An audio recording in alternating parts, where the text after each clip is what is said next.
Maluwalhating araw sa inyo lahat mga kaibigan. Na-try nyo na ba magbaon ng steak o ulam sa tanghalian mga kaibigan? Ito pala ang inyong lingkod, OFW sa Pinas, si Mark ang nagtitipid na manggagawa dito sa Pinas. Pasimple-simple lang tayo sa trabaho at ordinaryong manggagawa lang ako dito sa Pinas. Kaya 456 lang ang sahod ko kada araw. Kaya ito, bawi na lang tayo sa kain mga kaibigan. Samahan nyo ako.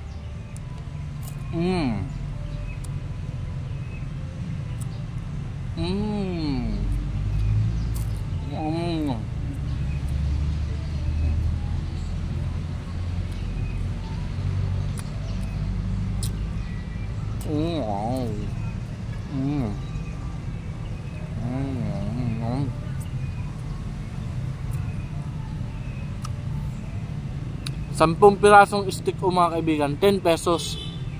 Kaya tipid na, 10 pesos lang may ulam ka na. Yummy pa. Sino ang mga steak o lover dyan? Labas, ubi flavor pa ito kaya lalong mas masarap. Paborito ko kasi ang mga ubi mga kaibigan.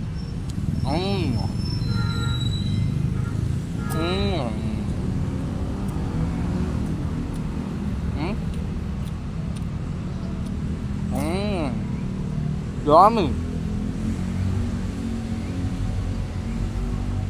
Yummy, sarap, nam-nam to the max.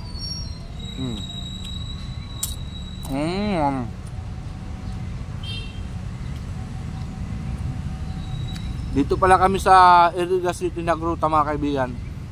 Shout out sa lahat ng mga taga Iriga City at mga vlogger dito sa Iriga City. Alam ko marami din ditong vlogger, hindi ko na isa-isahin mga kaibigan. Pero shout out natin si Batang Cartelian, no, from Iriga City.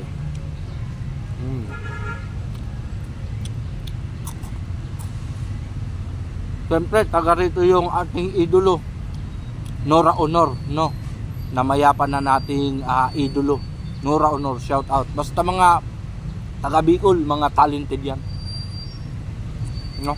Kagaya ko, talented sa pagtitipid, yun ang talento ko. Tawagin niya akong boy tipid, no?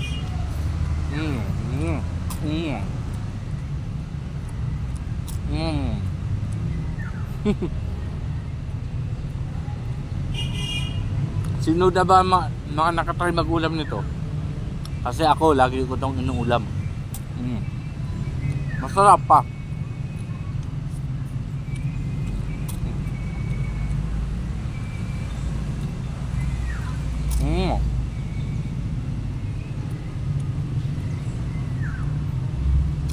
Parang birthday cake lang mga kaibigan.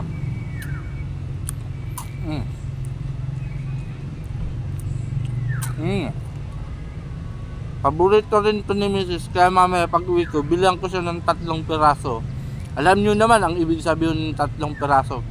At yung anak ko na panganay, 3 piraso din, no?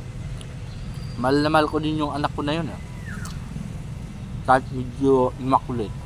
Siyempre lalo na yung asawa ko. Pag mahal yung anak, siyempre mas mahal yung asawa. Kaya nga ako lagi nagtitipid para yung matitipid ko, ipapakain ko sa kanila, no? Kaya dapat nga bibiliin ko talaga 16 pieces na steak pero binili ko 10 lang, no? Para yung 6 dadalhin ko sa kanila pasalubong mamaya.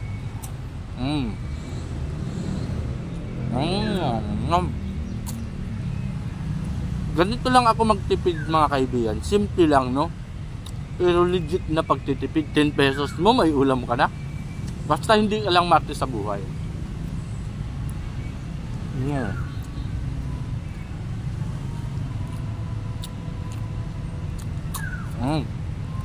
Solve tayo nito sa ating tanghalian.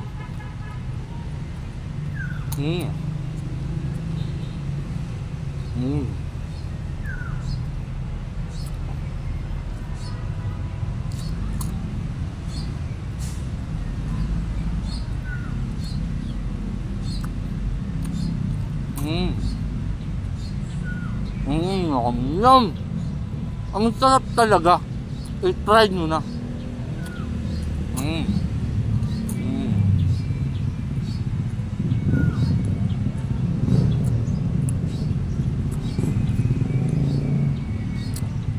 Diba? Solve tayo. At sa muli mga kaibigan, ito ang inyong lingkod, OFW sa Pinas, si Mark. At lagi ako nagpapaalala, lagi lang tayong magtitipid dito sa Pinas para hindi tayo nababaon sa utang.